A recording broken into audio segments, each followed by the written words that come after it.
Tapi para ulama menyampaikan al-imtithalu khairun minal adab, mentaati daripada perintah dawuh sang guru ini lebih baik dari adab. Karena secara adab tidak pantas kami berdiri di hadapan beliau di sini, Masya Allah. Tapi karena beliau sudah dawuh, maka dawuh ini adalah di atas segalanya. Dalam satu kisah disebutkan seorang raja fid diyaril Hindiyah. Ketika itu bumi India banyak kerajaan-kerajaan Islam yang salah satunya dipimpin oleh Syekh Mahmud Al-Ghaznawi rahimahullahu ta'ala. Dia punya seorang hamba sahaya namanya Ayyash. Si Ayyash ini memang secara rupa tidak bagus, kemudian secara jabatan juga nggak punya jabatan, kalah dengan menteri-menteri yang lain. Hanya seorang hamba sahaya budak saja. Akan tapi Syekh Mahmud Al-Ghaznawi sang khalifah ini sukanya bukan main, cintanya bukan main kepada si Ayyash tadi, padahal hanya seorang hamba sahaya. Maka akhirnya sang menteri semuanya merasa iri. Kenapa? Ada apa? Kenapa kok si Ayyash yang hidungnya pesek, wajahnya hitam, kok begitu dekat sama sang raja? Maka akhirnya kabar tersebut sampai kepada raja. Maka raja kumpulkan seluruh menteri, termasuk salah satunya Ayyash. Maka sang raja katakan, wahai Ayyash, kemari, datang kemari mendekat. Maka akhirnya si Ayyash mendekat. Paduka raja memerintahkan ada satu berlian permata yang begitu mahal harganya. Diperintahkan kepada menteri satu persatu, wahai menteriku, coba kamu buang, kamu lempar, kamu pecahkan mutiara ini. Maka masing-masing menteri dia akan bertanya-tanya, wahai paduka raja, ini benar ini mau dipecahkan? Bertanya, ini mahal harganya. Tapi ketika dipanggil Ayyash, coba ke sini, pecahkan ini, lempar mutiara ini. Maka langsung seketika itu oleh Ayyash diambil dan dilempar, pecah berhamburan. Maka kaget menteri semuanya, ada apa ini? Maka sang raja katakan kepada menteri-menteri, tenang, tenang, tenang. Coba kita tanya dulu si Ayyash ini, wahai Ayyash, kenapa kamu kok langsung pecahkan mutiara tersebut? Maka si Ayyash katakan, wahai paduka raja, benar, saya faham, saya tahu bahwa mutiara ini begitu tinggi nilainya, begitu mahal harganya.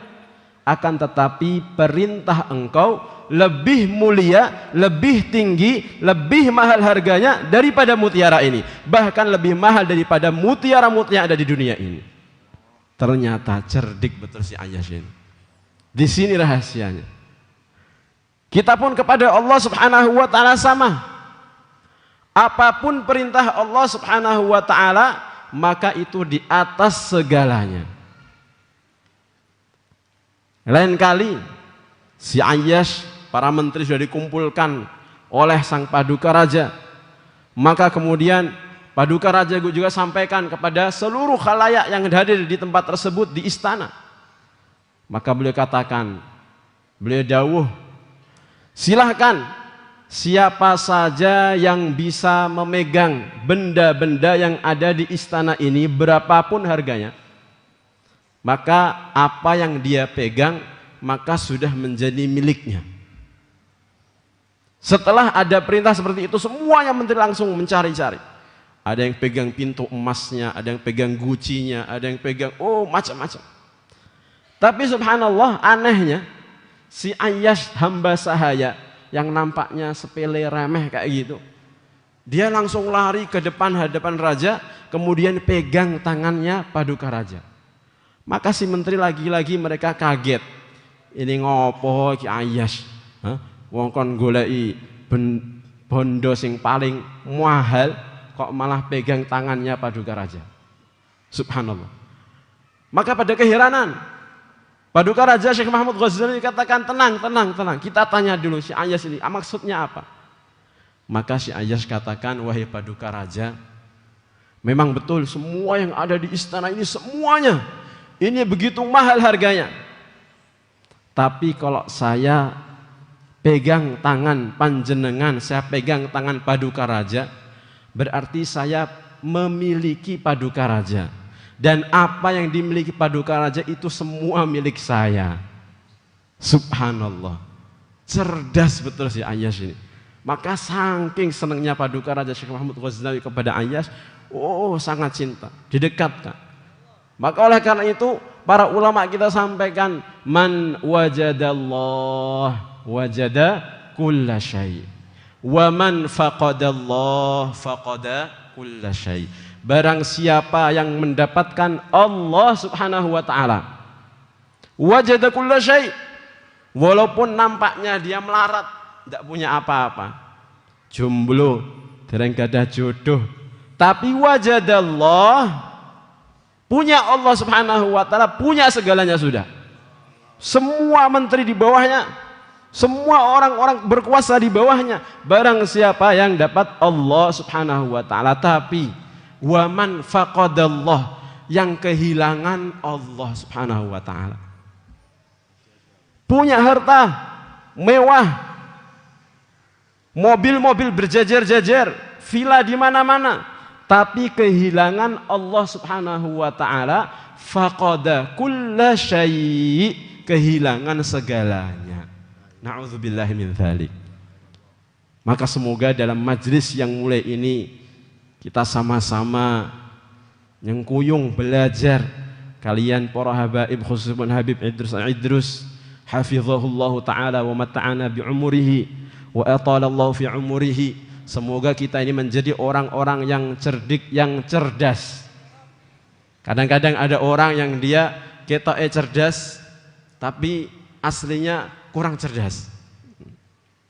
Ada orang yang dia ini kurang cerdas tapi hakikatnya cerdas.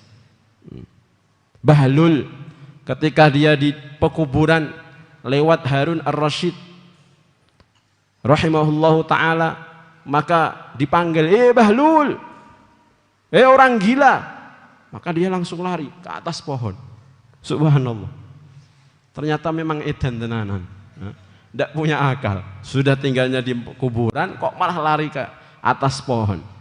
Maka si Bahlul katakan, ya Harun, antal majnun, wahai Harun, engkau yang gila, bukan saya yang gila. Maka Harun katakan, kok bisa gitu? Loh, kamu kan sudah tahu bahwa nanti suatu saat ini kita akan kembali ke tempat ini. Maka saya tinggalnya di kuburan, di pemakaman seperti ini. Sedangkan kamu tahu perkara tersebut kok masih bangun terus. Janjane sapa sing ora mudeng iki, janjane sapa? Maka alhamdulillah kita dalam majlis ini sama-sama hendak membaca Riyadhus Shalihin yang terlebih nggih. Subhanallah. Yang mana Imam Nawawi beliau sebutkan ciri-ciri orang cerdas. Dalam muqaddimahnya disebutkan, inna lillahi ibadan futana talaqud dunya wa khaful fitana nazaru fiha falamma alimu annaha laysat lihayyin watana ja'aluha lujjatan wattakhadhu salihal a'mali fiha sufuna. Wong-wong yang cerdas itu yang menjadikan kehidupan dunia ini sebagai kapal, amalannya sebagai kapal, kehidupan dunia sebagai bahtera lautan, maka kemudian dia akan selamat dengan kapal tersebut. Semoga Allah Subhanahu wa taala masukkan kita termasuk orang-orang yang cerdas, Allahumma amin. Maka insyaallah kita istiqamah nggih. Niat sedaya insyaallah. Jazakumullah khairan. Sedikit dari kami mohon maaf kepada Habib Al-Habib Idrus, kami kekurang adab kami berdiri di hadapan panjenengan, moga-moga kami diampuni dan dimaafkan. Jazakumullah khairan. Wassalamualaikum warahmatullahi wabarakatuh.